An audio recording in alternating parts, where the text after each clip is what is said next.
ऐका, या जगाच्या पाठीवर माझे भगवान बाबा एवढे पवित्र साधू होऊन गेले, त्यांच्या पवित्र्याचा दाखला देण्यासाठी त्यांच्या सांडलेल्या रक्तातून सुद्धा तुळशी उगल्या, ही ताकद माझ्या भगवान बाबामध्ये होती. तुळसी उगवला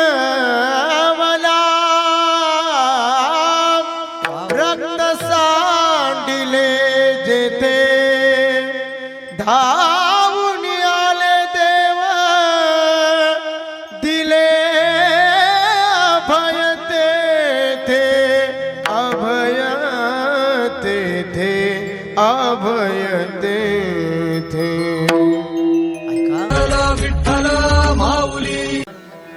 श्री संत वामन भाऊ महाराज यांचं जन्मगाव आहे बोरगाव चकला. ज्या गावात वामन भाऊ महाराजांचा जन्म झाला त्याच गावात माझा जन्म झाला, म्हणून मी भाग्यवान समजतो. आणि भगवानगडाच्या पायथ्याला खऱ्या अर्थानं माझं जीवन खऱ्या अर्थानं गेलं, भगवानगडावरती गेलं, म्हणून भाग्यवान समजतो. कशासाठी संतांचे अवतार आहेत? डोळ्यात पाणी येईन. फक्त वामन भाऊंचा आणि भगवान बाबाचा दृष्टांत सांगतो का, त्यांच्या पुण्यतिथी निमित्त कार्यक्रम आहे.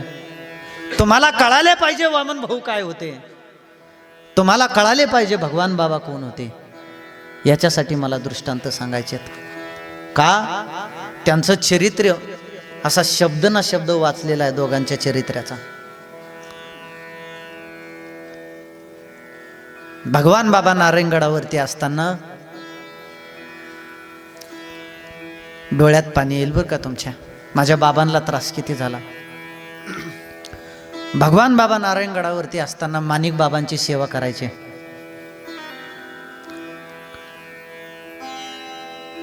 माणिक बाबांचं एवढं प्रेम जडलं भगवान बाबावरती, गुरु शिष्यांचं नातं.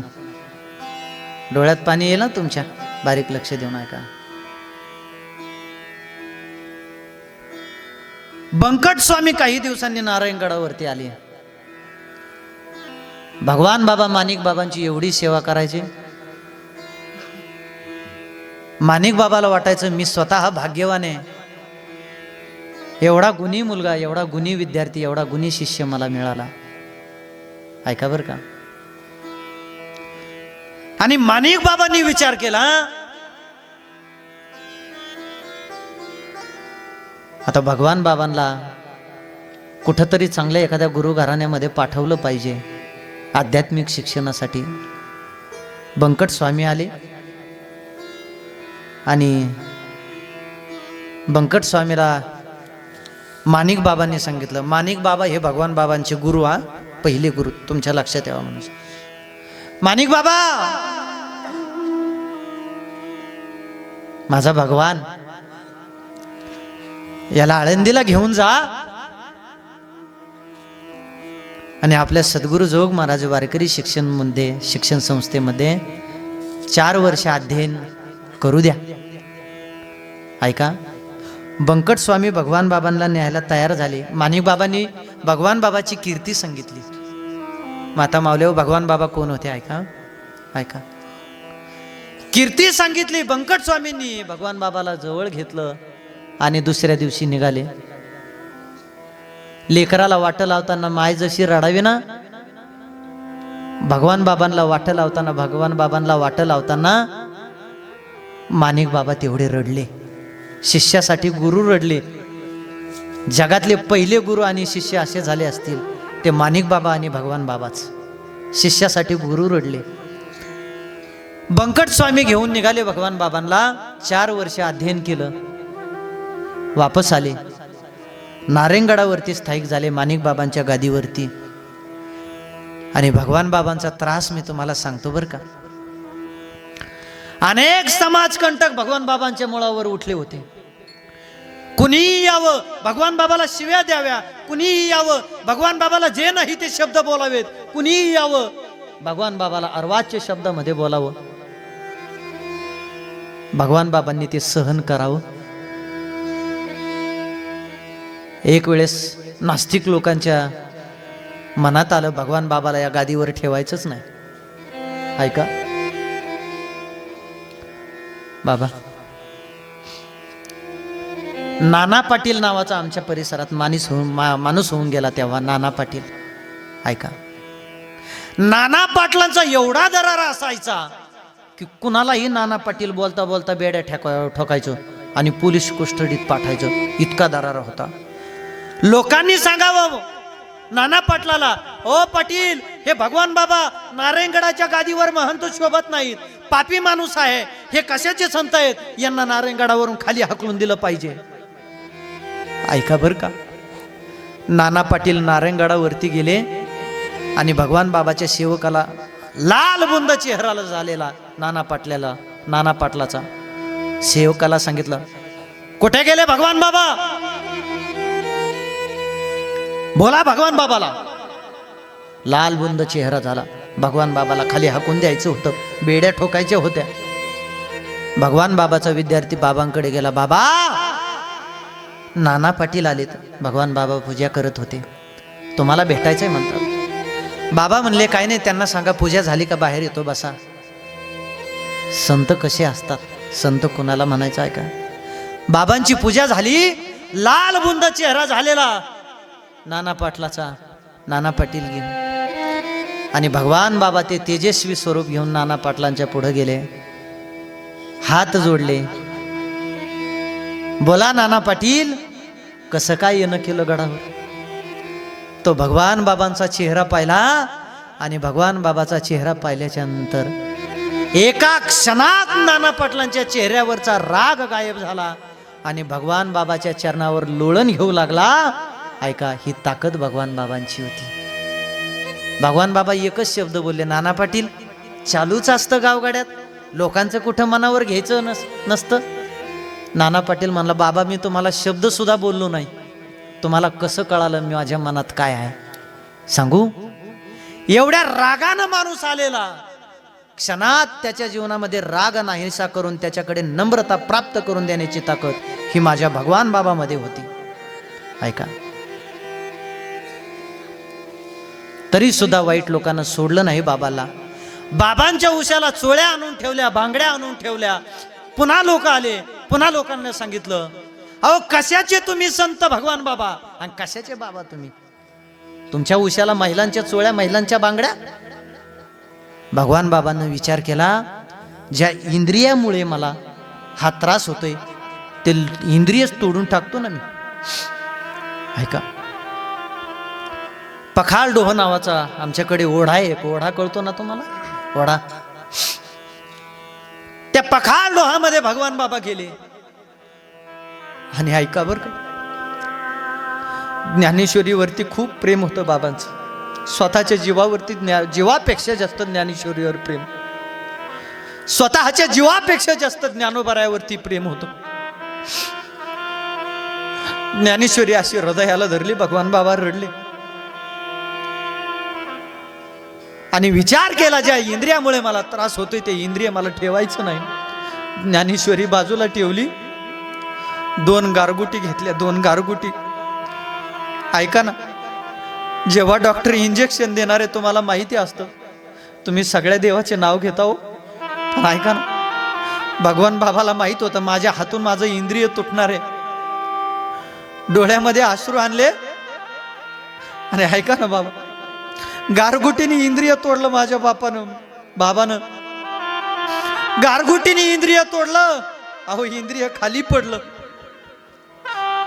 ऐका, या जगाच्या पाठीवर माझे भगवान बाबा एवढे पवित्र साधू होऊन गेले, त्यांच्या पवित्र्याचा दाखला देण्यासाठी त्यांच्या सांडलेल्या रक्तातून सुद्धा तुळशी उगल्या. ही ताकद माझ्या भगवान बाबामध्ये होती. तुळसी उगवला, रक्त सांडिले जेथे, धावून आले देव, दिले अभय तेथे, अभय तेथे, अभय तेथे. ऐका, ही ताकद माझ्या भगवान बाबामध्ये होती. अहो ज्यांच्या पवित्र्याचा दाखला देण्यासाठी तुळशीला उगावं लागलं, सांगा एवढा पवित्र महात्मा या जगाच्या पाठीवर झालाय का. मी सांगेल तुम्हाला अजून पुढे. म्हणून भगवान बाबाच्या आरतीत लिहिलं गेलं, ऐका, H2O म्हणजे पाणी. अरे अमेरिका म्हणत असेल आम्ही पाण्याचा शोध लावला, पण सांगू, हे अमेरिकेनं पाण्याचा शोध लावला, पण त्या पाण्यावर बसून ज्ञानेश्वरी वाचणारे हे भगवान बाबा फक्त आमच्या देशातच झाले, अमेरिकेत नाही होऊ शकत, नाही होऊ शकत. मला गजू भाऊने दादांनी मला आले आले सांगितलं, ज्या दिवशी महाराज आमच्या गावामध्ये भगवान बाबाचं मंदिर उभं राहिलं ना, त्या दिवसापासून आमच्या सोनशी गावाला कशाचीच कमी नाही, हे त्यांनी सांगितलं. आणि कमीच पडणार नाही महाराज. त्याचं कारण सांगतो तुम्हाला, 2 वाक्य सांगतो. भगवान बाबामध्ये, वामन भाऊ मध्ये काय ताकद होती. ज्ञान म्हटलं, कैवल्य चक्रवर्ती म्हटलं की ज्ञानोबराय डोळ्यासमोर उभे राहतात. ऐका, श्रीमंती म्हटलं, वैराग्य म्हटलं की तुकोबाराय डोळ्यासमोर उभे राहतात. शांती म्हटलं की नाथ महाराज डोळ्यासमोर उभा राहतात. कडकडीत परमार्थ म्हटलं, धगधगीत परमार्थ म्हटलं की वामन भाऊ महाराज डोळ्यासमोर उभा राहतात. आणि या जगाच्या पाठीवर ऐश्वर्य संपन्न संत म्हटलं ते फक्त भगवान बाबा डोळ्यासमोर उभा राहतात. भगवान बाबा. म्हणून ऐका, जोपर्यंत भगवान बाबा तुमच्या हृदयात आहेत तोपर्यंत तुम्हाला कशाची कमी नाही. समाजानं तिरस्कार केला, समाजाचा त्रास सहन केला, पण समाजावरती वार केले नाही. आणि कोणाला संत म्हणायचं? संत त्यांनाच म्हणायचं जे समाजाचा त्रास सहन करतात. माझ्या शब्दात नाही सांगितलं, ऐकायचं तुम्हाला, ऐका.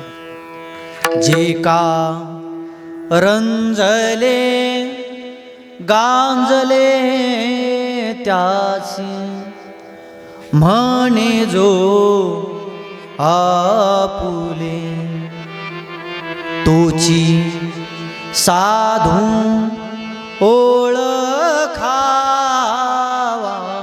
देव, तेथेची जाणावा. जे का रंजले गांजले त्यासी म्हणे जो आपुले, दया करणे जे पुत्रासी, तेची दास आणि दासी. तुका म्हणे सांगू किती, त्यासी भगवंताच्या मूर्ती. जे का रंजले गांजले त्यासी म्हणे जो आपुले, तोची साधू ओळखावा देव, तेथेची जाना. हे परमार्थाचं पद आहे. अहो, जे रंजलेल्या माणसाला गांजलेल्या माणसाला आपलं म्हणतात ना, त्यांना साधू म्हणायचं. आता उलट झालं, जे का फॉर्च्युनरनी आले तेच मोठे बाबा झाले. बुटाने हाणला पाहिजे, पोत्यात घालून हाणला पाहिजे. म्हणून ऐका, भगवान बाबाचं झालं. आता 5 मिनिटात वामन भाऊ काय